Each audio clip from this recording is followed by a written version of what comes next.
Europe जाने के ख्वाहिशमंद अफराद भी अब आसानी से वीजा लगवा सकते हैं। गैर कानूनी तरीकों की बजाय अपनाएं आसान और कानूनी रास्ते। There are three type of visas residency that currently Spain is offering. मैं आपको उन वीज़ास के बारे में बताऊंगा कि आप किन तरीकों से यूरोप बिलखसूस स्पेन जा सकते हैं।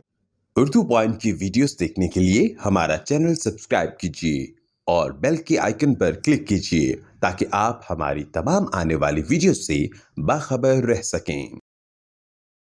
अस्सलाम वालेकुम, उर्दू पॉइंट में खुशामदीद। मैं हूं आपका मेज़बान उस्मान भट्ट। नाज़रीन, एशियन कंट्रीज़ जिनमें पाकिस्तान, इंडिया, बांग्लादेश और दीगर कई ममालिक हैं, वहाँ की आवाम की ख्वाहिश होती है अगर अपने मुल्क में रोज़गार नहीं मिल रहा तो किसी तरह यूरोप चले जाएं। और यूरोप जाने के लिए कई तरीके अपनाए जाते हैं, जिनमें कुछ लोग डंकी लगाते हैं, कुछ लोग स्टडी वीज़ा अप्लाई करते हैं और कुछ लोग कोशिश करते हैं कि वहाँ की लड़कियाँ मिल जाएँ और उनसे शादी करके यूरोप में सेटल हो जाएँ। लेकिन यूरोप जाने के बहुत से दीगर और आसान और कई ऐसे तरीके हैं जिनके बारे में आज तक किसी ने डिस्कस नहीं किया।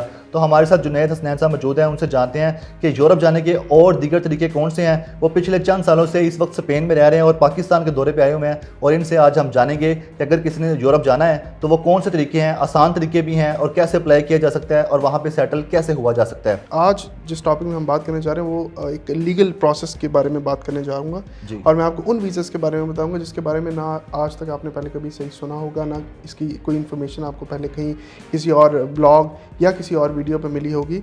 और इसके ऊपर आपको मतलब एक इन्फॉर्मेशन भी मिलेगी और इसमें आपको पता भी चलेगा कि आप और किन तरीक़ों से स्पेन बिलखसूस यूरोप बिलखसूस स्पेन जा सकते हैं। राइट। तो there are three type of visas residency that currently Spain is offering, जिसमें गोल्डन वीज़ा है, नॉन लुक्रेटिव वीज़ा है, एंटरप्रेन्योर वीज़ा है।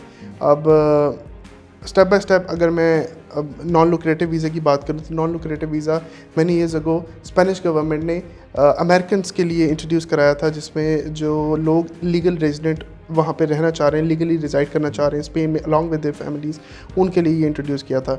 ये वीज़ा आप किसी भी एम्बेसी, अपनी जो आपके कंट्री की जो एम्बेसी है, आप पाकिस्तान में रह रहे हैं चाहे आप गल्फ़ में रह रहे हैं, आपको just reach out, you just have to reach out to the local embassy और वहाँ पे अपनी डॉक्यूमेंटेशन सबमिट करानी है।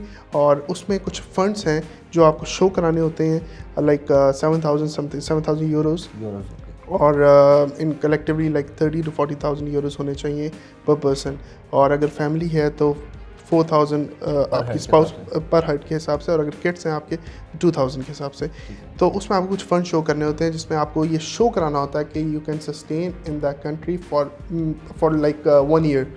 1 साल के लिए आप अपने आप को वहाँ पे सस्टेन कर सकते हैं। ठीक है। एंटरप्रेन्योर किस तरह के होना चाहिए, स्किल किस तरह के होना चाहिए और इसको अप्लाई करने के लिए एज क्राइटेरिया क्या है, इन्वेस्टमेंट कितनी चाहिए होती है, पैसे कितने हैं, अप्लाई कैसे करना है, कितनी देर में प्रोसेस मुकम्मल होता है और वहाँ पर जाकर आपको सेटलमेंट मतलब सेटल कब तक हो सकते हैं। जी, अगर आप एंटरप्रेन्योर रेजिडेंसी की बात करें तो इसमें कोई फंड्स रिक्वायर्ड नहीं है।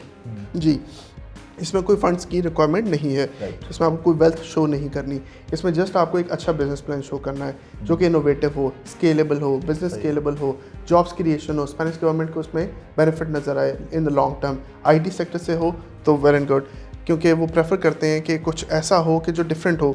अगर आप नॉर्मल मतलब कोई रेस्टोरेंट बनाते हैं या कोई आप सुपरमार्केट बनाते हैं या कोई मतलब कोई ट्रेडिशनल बिजनेस करते हैं तो ये उस पर्टिकुलर कैटेगरी में नहीं आएगा। ये एंटरप्रेन्योर रेजिडेंसी या एंटरप्रेन्योर जो वीज़ा है ये सिर्फ उस कैटेगरी में आएगा जो थोड़ा इनोवेटिव होगा। इसमें आपको कोई भी फंड्स शो करने की ज़रूरत नहीं है, as long as your business model and your business plan is strong enough. It's good. It mean कि अगर कोई शख्स सोचता है कि मैं बाहर के मुल्क जाऊंगा, यूरोप में जाऊंगा, किसी भी मुल्क में, वहाँ पे अपना कोई रेस्टोरेंट बना लूँगा, कोई सोचता है मैं वहाँ पे अपना स्टूडियो बना लूँगा, फिल्म शूटिंग का या फोटोग्राफी का स्टूडियो बना लूँगा, कोई सोचता है मैं वहाँ पे अपना म्यूजिकल क्लासेस दूँगा, डांस की क्लासेस दूँगा, अपना बनाऊँगा, स्किल है मेरे पास, फॉर एग्जांपल कोई डांसर है तो ये सोचता है, तो इस तरह के लोग हैं, इनके लिए ये चीज़ें हैं। नहीं जी, ये जो ट्रेडिशनल बिजनेस है जैसा मैंने कहा ये इस कैटेगरी के अंदर नहीं आते। मतलब आपको इसमें कुछ इनोवेशन शो करनी चाहिए। लेकिन अगर आप अपना स्टूडियो भी बनाते तो उसमें कुछ इनोवेशन नज़र आनी चाहिए। अगर आप कोई सैलून भी बनाते उसमें भी कोई इनोवेशन नज़र आनी चाहिए। कोई रेस्टोरेंट बनाते उसमें भी कोई इनोवेशन नज़र आनी, हाँ कुछ नया नज़र आना चाहिए। बिजनेस स्केलेबल होना चाहिए, जॉब्स क्रिएशन होना चाहिए, स्पेनिश इकोनॉमी को बेनिफिट होना चाहिए। मतलब ये सारी जो ट्रेडिशनल बिजनेस है ये इसमें काउंट नहीं होते। ठीक है। स्पेन की बात अगर हम कर रहे हैं तो स्पेन जो कि यूरोप का हिस्सा है, अगर स्पेन का फॉर एग्जांपल वीज़ा मिल जाता है तो क्या पूरे यूरोप में ट्रैवल कर सकते हैं? जी बिल्कुल कर सकते हैं। आप जितने भी स्पेनिश शेंजन स्टेट्स हैं आप हर जगह ट्रैवल कर सकते हैं। उसके अलावा आप साउथ अमेरिका में भी ट्रैवल कर सकते हैं। ठीक है, तो अगर आपके पास स्पेन का वीज़ा मिल गया, तो अगर आप किसी और यूरोपियन कंट्री में जा रहे हैं, यूरोप के अंडर आता है वो मुल्क, तो वहाँ पे जब आपको चेकिंग की जाता है, और कितने दिन का आपके पास रिक्वायरमेंट होती है कि आप कितने दिन रह सकते हैं स्पेन के अलावा किसी और मुल्क में जाए? इसमें कोई ऐसी सच रिस्ट्रिक्शन नहीं है, क्योंकि बॉर्डर फ्री है, वहाँ पे कोई बॉर्डर कंट्रोल नहीं है इन बिटवीन शेंजन स्टेट्स।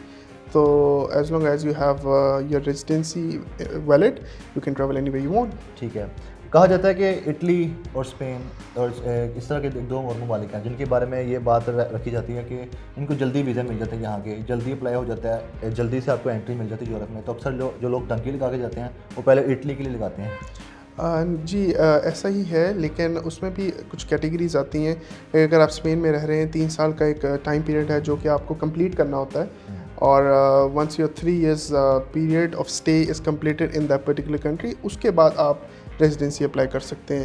लेकिन ये भी एक लॉन्ग टर्म प्रोसेस है जिसको लाइक 4 to 5 years लग जाते हैं नॉर्मली, जो वो उनके लिए जो डंकी के थ्रू जाते हैं। ठीक है, अब जो दीगर 2 तरीके हैं स्टडी वीज़ा का और इसके अलावा ये जो शादी वाला तरीका होता है, तो वहाँ पे स्टडी वीज़ा के वजह से कितना स्कोप है, कोई है स्कोप यूरोप में? जी बिल्कुल है, स्टडी वीज़ा का बहुत ज़्यादा स्कोप है स्पेन में, और उसकी जो रेशो है, एक्सेप्टेंस रेशो है, बहुत ज़्यादा है, क्योंकि वहाँ पे बहुत सारे जो हैं टॉप नॉच बिजनेस स्कूल्स भी हैं, यूनिवर्सिटीज़ भी हैं जो कि इंटरनेशनल स्टूडेंट्स को जो है ऑफ़र करती हैं स्टडीज़, और इंटरनेशनल स्टूडेंट वहाँ पे काफ़ी ज़्यादा आई वुड से कि क्वांटिटी में है। स्टडी वीज़ा के लिए किस तरह अप्लाई किया जाए, कोई अच्छे तरीका बताएंगे, आसान भी और आसानी से मिल जाए? जी, उसके लिए ये है कि अगर तो आप ने बैचलर किया और आप मास्टर्स के लिए जाना चाह रहे हैं, तो आई वुड सजेस्ट कि you should look out for the universities online. और बहुत सारी यूनिवर्सिटीज़ हैं, उनकी 2 इंटेक्स होती हैं, एक होती है अप्रैल में, एक होती है फरवरी में, और एक होती है अक्टूबर में। तो इन 2 इंटेक्स में आपको जो है इससे पहले आपको well in advance search out करना होता है। अपनी रिसर्च आप करें, आप देखें आपकी फील्ड ऑफ स्टडी क्या है और आप कहाँ पे एडमिशन लेना चाह रहे हैं, आप कहाँ पे जो है हायर स्टडीज़ के लिए जाना चाह रहे हैं। और स्पेशली बहुत इंपॉर्टेंट यहाँ पे कि आप वो यूनिवर्सिटी चूज़ करें जो इंग्लिश लैंग्वेज में कोर्स आपको ऑफ़र करें, ना कि वो कि जो स्पेनिश में ऑफ़र करें। और ये सब चीज़ें आप खुद सर्च कर सकते हैं, इसके लिए आपको किसी कंसल्टेंट की भी ज़रूरत नहीं पड़ेगी, और ये सारे काम आप खुद ऑनलाइन कर सकते हैं। आजकल सब कुछ ऑनलाइन अवेलेबल है। अच्छा सर, ये बताइएगा, एक गोल्डन वीज़ा जैसे आपने बताया और एक नॉन लुक्रेटिव वीज़ा है, दोनों वीज़ा में क्या फ़र्क है, ये कैसे मिलता है और किन को मिलता है और इसमें फ़ायदे कितने हैं? जी जो गोल्डन वीज़ा है ये बेसिकली है इन्वेस्टर्स के लिए। वो इन्वेस्टर जो वहाँ जाके इन्वेस्ट करना चाह रहे हैं, कोई प्रॉपर्टी बाय करना चाह रहे हैं, कोई स्टॉक में इन्वेस्ट करना चाह रहे हैं। अब वो आप चाहे 1 प्रॉपर्टी लें, 2 लें या 4 लें, उसका जो कलेक्टिव सम है वो 500,000 यूरोज़ होना चाहिए। They are eligible for golden visa along with their family. उसके बाद आता है, हम बात करते हैं नॉन लुक्रेटिव वीज़ा पे। नॉन लुक्रेटिव वीज़ा जो है वो कोई भी अप्लाई कर सकता है अगर आपके पास इनफ फंड्स है। अगर आप रिटायर हो रहे हैं और आपके पास सस्टेनेबल इनकम है ऑलरेडी पाकिस्तान में या किसी भी मुल्क में, तो आप वो शो कर सकते हैं कि ये एक स्टडी इनकम जो मुझे आती रहेगी even after moving now to Spain. और ये भी एक ऐसा रेजिडेंसी है जो आप विद फैमिली कर सकते हैं, जो कि इनिशियली आपको 1 ईयर मिलती है जिसमें आप काम नहीं कर सकते, लेकिन उस 1 साल के लिए आपको इनफ फंड्स शो करने होते हैं। उसके बाद जब आप रिन्यू कराते हैं आपको 2 साल की रेजिडेंसी ऑटोमेटिकली मिल जाती है। ठीक है, जिस तरह यूएई देता है अक्सर सेलिब्रिटीज़ को, बड़े नाम होते हैं जो बहुत मशहूर लोग होते हैं, अभी रिसेंटली अली जफर को मिला पाकिस्तान में गोल्डन वीज़ा, तो क्या स्पेन भी इस तरह सेलिब्रिटीज़ को देता है पूरी दुनिया में, जहाँ उनको लगे कि ये बड़े नाम है, ये हमारे मुल्क में आके प्रमोट कर सकते हैं हमारे मुल्क को? जी नहीं, वो एक कैटेगरी डिफरेंट है, उसमें हाईली स्किल्ड कैटेगरी होती है, वो एक अलग एक डिफरेंट टॉपिक है जिसके ऊपर we can discuss later on. लेकिन वो हाईली स्किल्ड प्रोफेशनल्स होते हैं जिनको वीज़ास मिलते हैं, उसमें पीएचडी डॉक्टर्स होल्डर्स भी होते हैं, पीएचडी होल्डर्स भी होते हैं, डॉक्टर्स भी होते हैं, इंजीनियर्स भी होते हैं। और वो उसका एक जो प्रोसेस है वो सिमिलर है, लेकिन उसके लिए कुछ डॉक्यूमेंटेशन और कुछ रिक्वायरमेंट डिफरेंट है।